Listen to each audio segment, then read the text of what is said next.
A paz do Senhor, estamos aqui mais uma vez reunidos para falar um pouco mais da Palavra de Deus, onde nós iremos comentar a lição de número 13 do último trimestre. As promessas de Deus são infalíveis. Nós estamos aqui falando da igreja Assembleia de Deus, na cidade de Parnamirim, congregação Boa Esperança, sobre a coordenação do pastor Georgem Silva. Estou aqui, a minha pessoa, irmão Reidson, ao meu lado o professor Isaías, no qual hoje nós iremos falar a lição 13. Mas antes eu já lhe chamo, lhe convido para se inscrever no canal, caso você ainda não seja inscrito, compartilhar esta aula, indicar mais pessoas, para que assim mais pessoas possam ouvir a palavra de Deus e com certeza serão edificadas nela. Então a lição é a última do trimestre, é a lição que fala sobre as promessas de Deus e falamos ao longo do trimestre de várias promessas em vários aspectos e hoje vamos mostrar uma característica dessas promessas, que são as promessas de Deus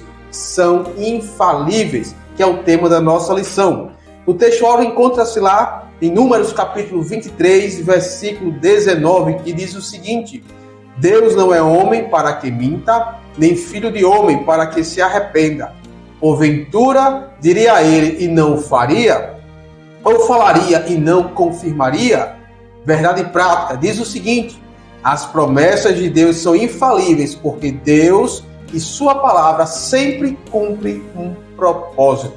E a leitura bíblica em classe encontra-se em dois livros, Salmos 102, versos do 25 ao 27, e segunda carta de Pedro, capítulo 3, versículo do 8 ao versículo 13, o qual você poderá, com mais calma e tempo, fazer a leitura completa destes textos bíblicos.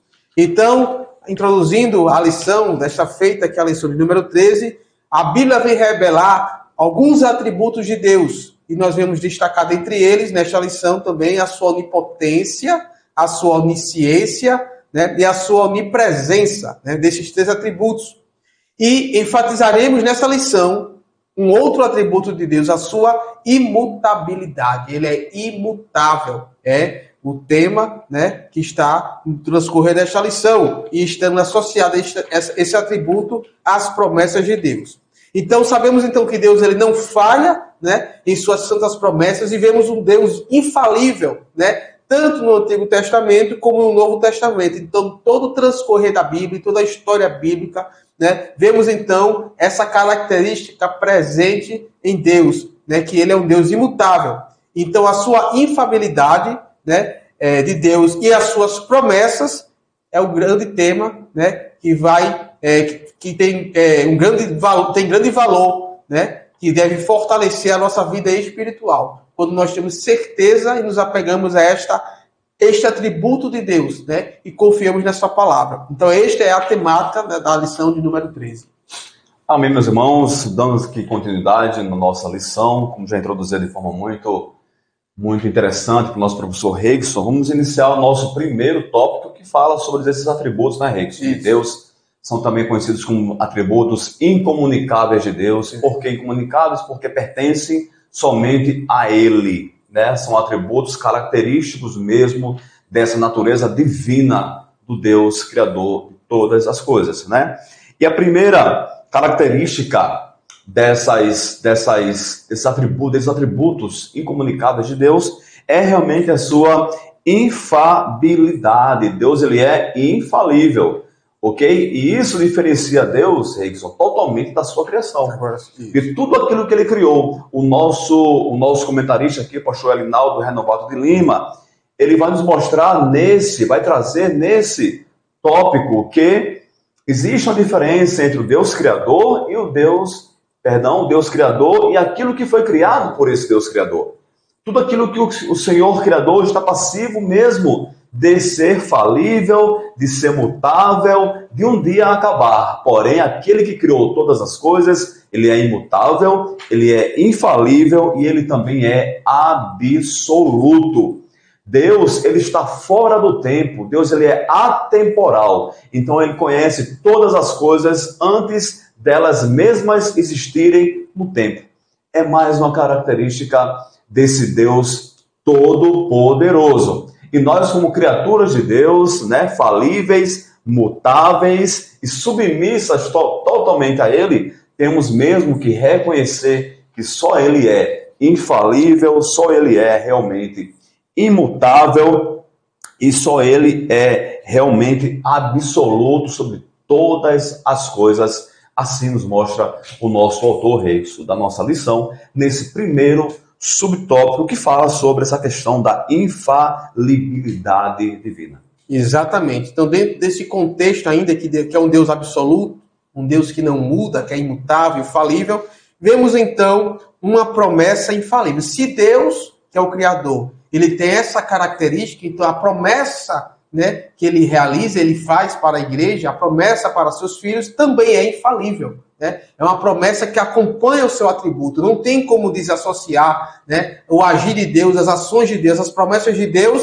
dos seus atributos, porque está atrelado a ele, não tem como ser diferente. Então, uma promessa infalível, é o que vamos falar aqui nesse segundo ponto do primeiro tópico. Né? Então, Pedro, lá na sua segunda carta, no capítulo 3, ele vai transcorrer sobre essa temática, e aqui ele vai falar sobre o retorno de Cristo. Né? Havia uma aparente demora, uma suposta demora ali para aqueles crentes naquela época, né, do seu retorno, dessa suposta demora. Pedro ele vai escrever e vai tentar clarear, vai tentar explicar, né, essa situação. E aí já no versículo 8 do capítulo 3 de segunda carta de Pedro, né, o qual também está na lição, e nessa questão da promessa de Cristo voltar e buscar a igreja, ele vai dizer, olha, mais amados, não ignoreis uma coisa, que um dia para o Senhor é como 1000 anos, e 1000 anos como um dia. Então, o que é que acontece? Essa suposta demora desta promessa é porque estamos em ambientes diferentes. Deus, Criador, é diferente da criatura, como foi falado pelo professor Isaías há pouco tempo. Então, o tempo de Deus é um, o tempo da criatura ao qual somos é outro. Mas a promessa, ela permanece de pé. A questão é que o tempo dele não é o nosso, e o nosso tempo não é o dele. Então, isso não quer dizer que houve uma falha, né? O qual muitos se desviam, muitos criticam, aqueles que não creem na palavra de Deus tenta colocar por terra essa promessa, a promessa do retorno do Senhor, promessa de que ele deve buscar o seu povo, mas por quê? Por causa dessa suposta falha, né? Dessa demora. Mas a Bíblia vai revelar que o fato dessa suposta demora do Senhor é por causa da sua bondade, é por causa da sua longanimidade, é porque Deus ele é paciente, porque a intenção de Deus é que todos cheguem ao conhecimento da verdade e se arrependa. Então, essa suposta demora, da nossa perspectiva, o qual está de acordo com o próprio plano de Deus, é porque Deus quer dar mais uma oportunidade para o homem pecador, para o homem transgressor, se arrepender, reconhecer sua situação de pecador diante de Deus e se reconciliar através do Filho de Deus com o seu Criador. Então, vemos então que a promessa ela não está falhando, a promessa ela é infalível, ela será cumprida. Essa promessa do retorno do Senhor para buscar o seu povo. A questão é, a promessa devemos confiar, ela é infalível. A demora é porque Deus ele é paciente, é porque Deus quer que venhamos, que todos, o máximo de pessoas tenha o conhecimento da verdade e venha a se salvar. Glória a Deus, isso é maravilhoso, né, Reigson? Deus tão bom. Meus irmãos, chegamos agora no nosso terceiro subtópico desse primeiro tópico, quando estamos falando sobre essa característica, esse atributo incomunicável de Deus, que é a questão da sua infalibilidade, né? Falamos aqui, introduzimos já essa situação, Reigson já deu também outro tópico falando sobre essa questão mesmo da infalibilidade em relação às suas promessas. E agora vamos falar sobre a palavra infalível de Deus, ok? E isso nos mostra que a palavra de Deus sendo infalível nos mostra mais uma característica propriamente sua, ok? Que é um atributo dele, mas que também decorre dele para todos nós, que é a questão da fidelidade, ok? Deus, ele é o Deus, ele é a fonte de toda a fidelidade. E ele requer que nós, como seres seus, criados para a sua glória, nós também sejamos fiéis para com ele. Aqui em Jeremias 1, do 1 ao 12, ok? 1, 12, diz assim, veja só. E disse-me o Senhor, quando o Senhor leva Jeremias até aquele local onde lá está sendo construído o barro, aquela toda a simbologia que Deus estava realizando para com o povo de Israel, iria quebrar, como quebrou o barro, ia fazer novamente. Deus diz assim para Jeremias naquela ocasião: e disse-me o Senhor, viste bem, porque eu velo sobre a minha palavra para cumprir. Então, como Deus, ele é um Deus infalível, a sua palavra, as suas promessas também são infalíveis. Agora, como o nosso professor Reikson já colocou aqui, temos que saber em que posição nós estamos em relação a Deus. Deus, ele está fora do tempo. Deus, ele está fora da eternidade, ok? Nós somos passivos ao tempo, ao espaço, a tudo isso aqui que realmente torna a nossa natureza efêmera, passageira, ok? Deus é um Deus realmente absoluto, atemporal. E nessa atemporalidade de Deus, ele cumpre as suas promessas da maneira e no tempo que ele mesmo decretou, que ele mesmo requer. Isso é mais um atributo do Senhor, que é realmente a sua soberania. Exatamente. Então agora já vamos introduzir o segundo tópico da lição, já chegamos aí na metade da lição, praticamente. Deus não mente nem se arrepende, né? Que é o que nós vamos destacar. E o primeiro ponto vai falar, Deus não mente nem se arrepende. O contexto aqui, o qual o comentarista da lição ele vai explorar e vai introduzir essa lição neste tópico, é o capítulo 23 do livro de Números, ali quando temos Balaque e Balaão, né? Então daquela história de amaldiçoar o povo de Deus, de abençoar o povo de Deus, ali, enquanto ele estava caminho da terra prometida. Então, em Números, né, como vemos aí, que vimos também no texto lá, que no versículo 19, que Deus não mente nem se arrepende, né? Então não há, no capítulo 23, há um contexto que reforça a verdade de que o Altíssimo não mente nem se arrepende. E aí o comentarista, como eu falei, ele vem falar sobre essa questão aí justamente de Balaque e Balaão, ó.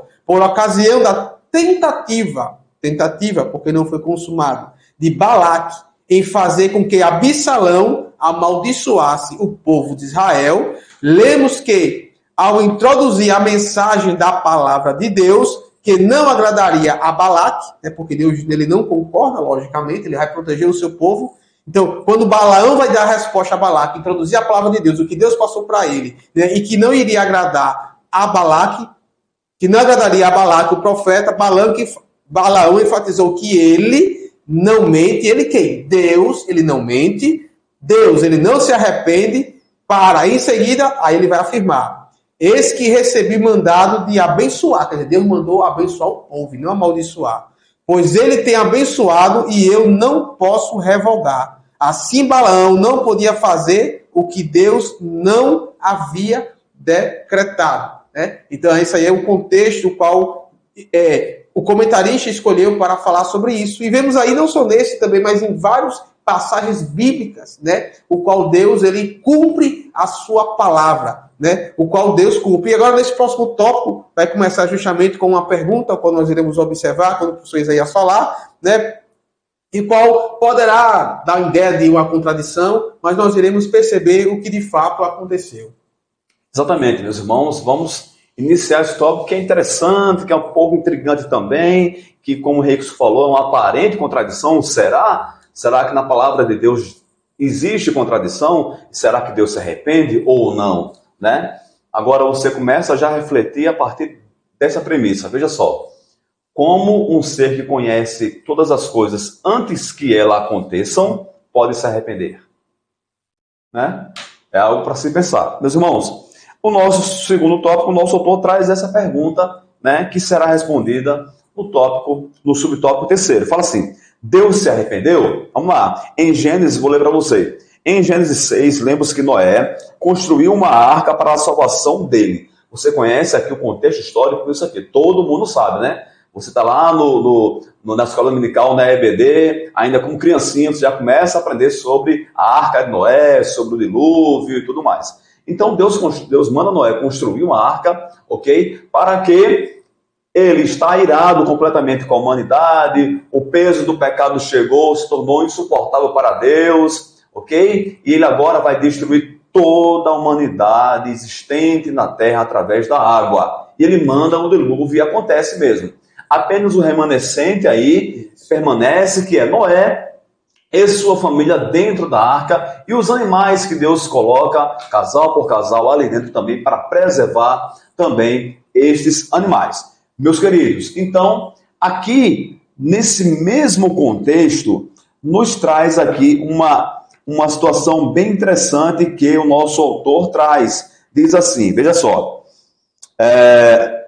pesou-lhe o coração ao contemplar o caminho corrupto e a violência que a humanidade decidiu trilhar. Assim, poderíamos nos perguntar, afinal, Deus se arrependeu, ok? Porque nesse contexto também traz assim, dizendo que Deus tenha se arrependido de ter feito o ser humano, pois pesou-lhe o coração de tudo aquilo que as pessoas estavam fazendo, realizando, que estava desagradando demais ao Senhor, e o final foi mesmo ele trazer o dilúvio, ok? Mas preservou certas pessoas e também algo da sua criação, que são os animais, para dar continuidade aí à raça humana na Terra. Isso. Exatamente, e essa terceira parte é um complemento dessa segunda diretamente, que é uma aparente contradição, que é justamente nesse contexto aí de Gênesis, ali no capítulo 6, né, o qual nós vemos a construção da arca, e essa aparente contradição entre Números capítulo 23, onde há uma afirmação que Deus ele não se arrepende, e Gênesis capítulo 6, em que vai falar que houve esse arrependimento. Mas quando nós vamos observar, né, vamos observar os dois lados, olha. Então, esse arrependimento aí do Gênesis do capítulo 6, que aparenta ser uma contradição, né, que não é, né, não tem nada a ver com o que o próprio Deus tenha feito, né, ou com o seu plano original, ou que ele tenha alterado, ele pensou numa coisa e se arrepende, muda de opinião, e ele vai fazer outro plano, não tem a ver com ele, né? Então, não é um arrependimento de Deus, daquilo que ele fez, daquilo que ele tenha dado errado, né, do seu plano que ele fez, e vamos mudar de ideia agora e vamos mudar. Não é nesse contexto. Tem a ver com o que a humanidade fez, né? Tem a ver com o que a humanidade fez e o que a humanidade escolheu fazer a respeito do plano de Deus. E aí, Deus, para solucionar esse problema, ele vem justamente permitir aí o dilúvio, mas ele não destrói a humanidade por completo, né, ao remanescente. Então Deus ele não extermina a raça humana, né, porque ele criou e permanece aí como a coroa da sua criação. Porém, aqueles que pecaram, aqueles que transgrediram o plano, aqueles que fugiram do caminho, apesar de muitas oportunidades, de muito tempo, Deus ele permitiu passar pelo dilúvio. Então vemos então que quando a expressão no Gênesis 6, que vai falar do arrependimento, vai estar diretamente ligada ao pesar do coração, né? Então quer dizer, com tristeza, né? É como Deus ficou triste, né? Decepcionado com aquilo que aquelas pessoas ali estavam realizando, ao ponto de mandar o dilúvio para destruí-las, né? Mas se fosse um arrependimento absoluto, né, que seria uma contradição, haveria a destruição total da raça humana, mas não houve, né? Houve apenas uma punição para aqueles que transgrediram. Então esse arrependimento não é um arrependimento de quem mudou de ideia, né? Ele está atrelado a uma tristeza, uma decepção com a criação e os atos da humanidade naquele contexto, né, de desrespeito, de desobediência direta à ordem de Deus, né? Então por isso que ele vai frisar muito o comentarista, né?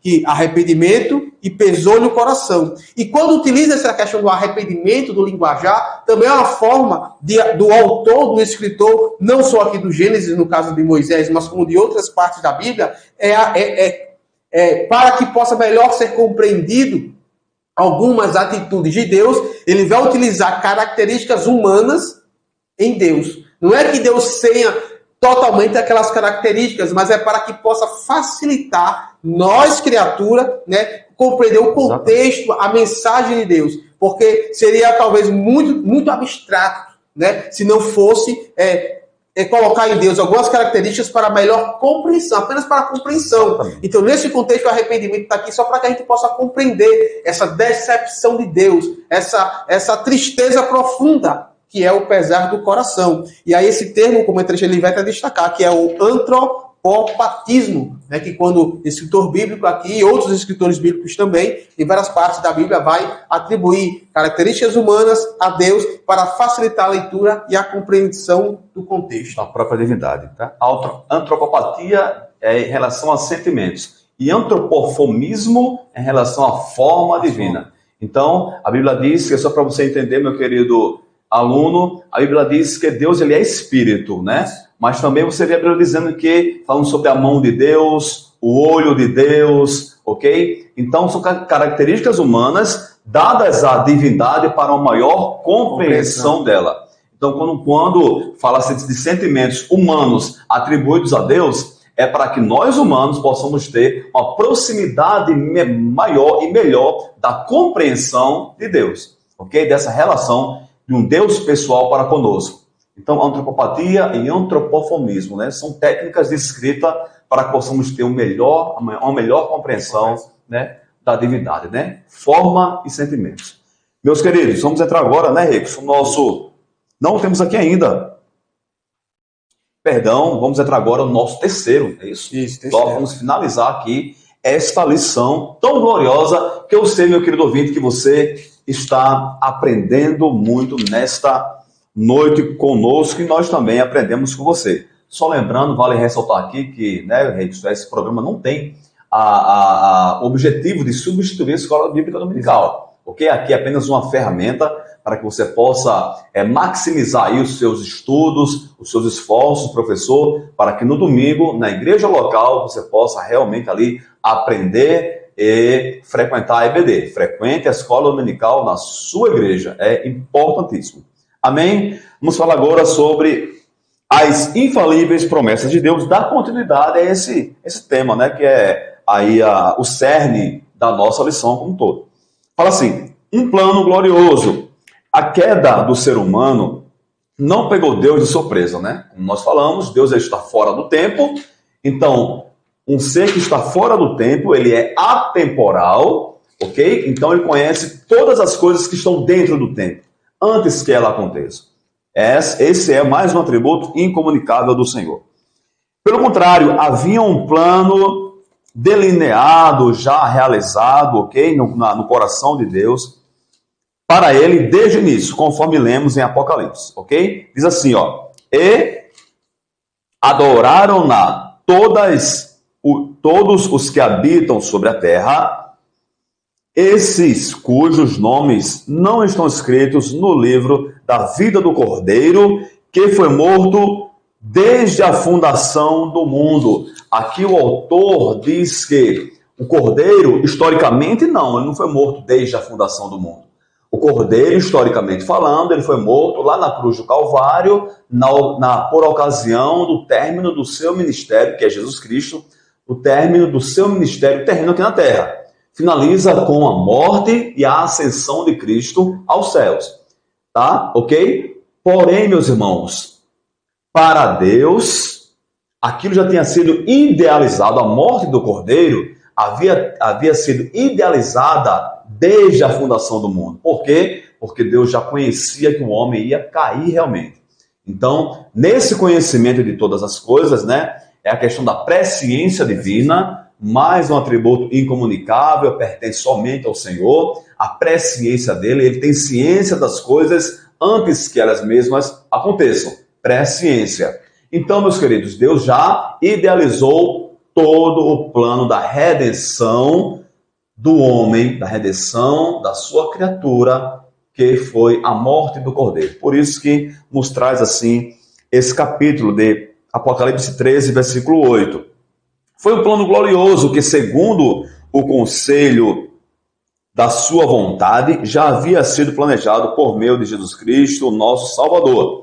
Assim, o ministério da salvação foi revelado como promessa infalível de Deus. Veja só, Deus idealizou desde a fundação do mundo, se cumpre em Jesus Cristo, nos mostrando a questão da fidelidade mesmo das promessas de Deus. Então, lá no Gênesis, Deus já disse para a serpente que da semente da mulher nasceria um que pisaria na cabeça da serpente, e esta, a serpente, lhe feriria o calcanhar. Esse ferir o calcanhar está relacionado mesmo com o sacrifício de Jesus, com o martírio do Senhor na cruz do Calvário, pelos pecadores, ok? Mas esse esmagar que Jesus iria realizar, né, na cabeça da serpente, representa a destruição total da força do pecado que estava sobre toda a humanidade ali, com a regeneração e com a redenção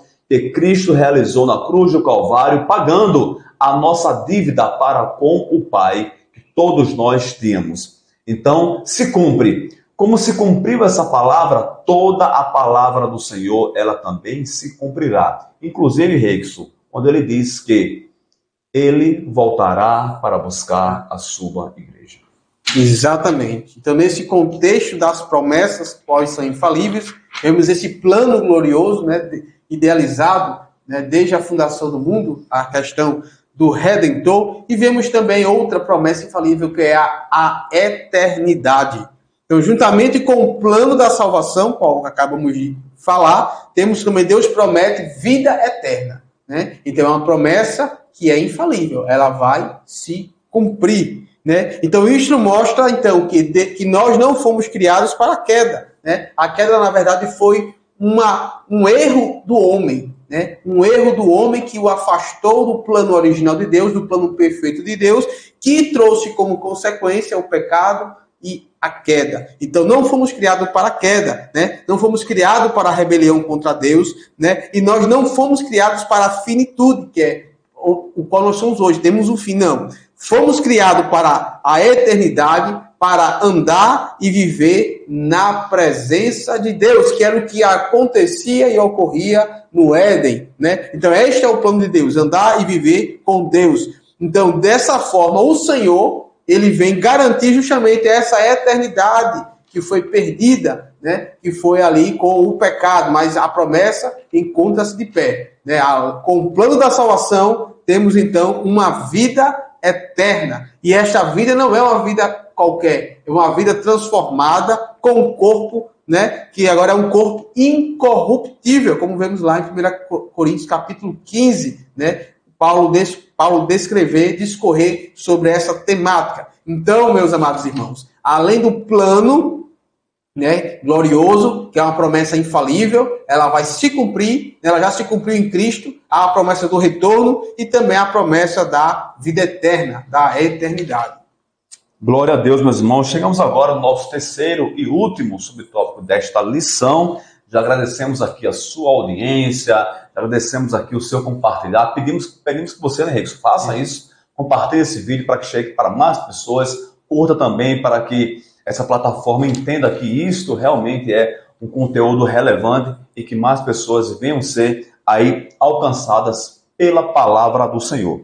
Diz assim nosso último subtópico, depois teremos apenas a conclusão que Reikson irá realizar com vocês. Diz assim: a esperança forjada na promessa infalível de Deus. Ao longo dos séculos, o ser humano busca uma maior expectativa de vida, né? E isso é algo que todo ser humano procura. É verdade? O céu é maravilhoso, mas parece que ninguém quer ir para o céu agora.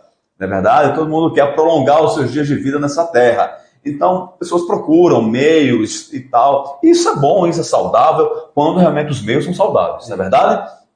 Ok? Procura prolongar os seus dias de vida na terra. Porém, existe algo que é como o termo que o nosso autor coloca aqui, inexoravelmente, o homem ele vai morrer e vai chegar ao seu fim. Ok? Vai chegar ao seu fim. Tá? Esse termo inexorável quer dizer que não se abala por súplica, que não adianta, realmente vai acontecer. Ok? Obviamente que nós, como cristãos, esperamos na gloriosa promessa infalível do Senhor, que é o arrebatamento, que ele vem buscar a sua igreja, ok? Que com certeza também irá se cumprir. Contudo, veja só, os que têm a sua esperança forjada na promessa infalível de Deus, sabem que nada nesse mundo pode enfraquecer a alegria da salvação que desfrutamos em Cristo Jesus. É o que eu coloquei aqui, não é a realidade da falibilidade da vida, da questão da vida ser realmente efêmera, passageira, que o cristão ele perde a esperança e a alegria da salvação. Muito pelo contrário. Ele tem realmente muito assegurado, não em nós, não nas nossas obras, não nos nossos méritos, mas na obra de Cristo, no mérito de Cristo, temos a nossa segurança de salvação. Veja só, compreendemos que a vida é um dom de Deus, está lá em Romanos 6 e versículo 3. E que por isso, de maneira grata e alegre, tomamos a caminhada com Deus até chegar o dia em que o conheceremos como Ele também nos conhece, o veremos como Ele também nos vê, meus irmãos. E esta é a promessa e a intenção de Deus para a tua vida. Deus quer te dar a alegria da salvação. Deus quer te dar aquilo que a tua alma necessita, que é o perdão dos teus pecados, ok? E isso se faz pelaquela promessa que foi feita desde a fundação do mundo e concretizada na pessoa de Cristo e efetuada, realizada no coração do homem através do Espírito Santo, que é a salvação, a regeneração, que é o perdão para os teus pecados e salvação realmente aí de uma tão grande condenação, né, Ricos? Exatamente. Então, já concluindo, né, vimos então que todas essas promessas, o qual falamos durante todo esse trimestre, durante essa lição também, né, vimos então aí, né, que nós podemos renovar nossas esperanças, né, e concluímos essa lição e vemos então que todas essas promessas, desde a primeira lição até esta última, são infalíveis, então elas serão concretizadas, serão realizadas, estão sendo realizadas, né, concretizadas na igreja, em nossas vidas, e irão ainda continuar se concretizando nas promessas que ainda não foram cumpridas, nas promessas vindouras da salvação, do resgate da sua igreja, né, da vida eterna. Então, que nós possamos renovar nossas esperanças em Deus, porque confiamos que as suas promessas são infalíveis. Então, confiemos em Deus, em sua força e no seu poder. Então, somos gratos a Deus porque chegamos até o fim de mais uma lição, né? Esperamos aqui numa outra lição, no próximo trimestre, para juntos estudarmos mais um pouco a palavra do Senhor e sermos edificados nela. Então, que Deus abençoe a todos, né? Compartilhe o vídeo, comente, para que muitas mais vidas sejam também alcançadas pelo poder da palavra do Senhor. Amém, meus irmãos. Deus abençoe a sua vida.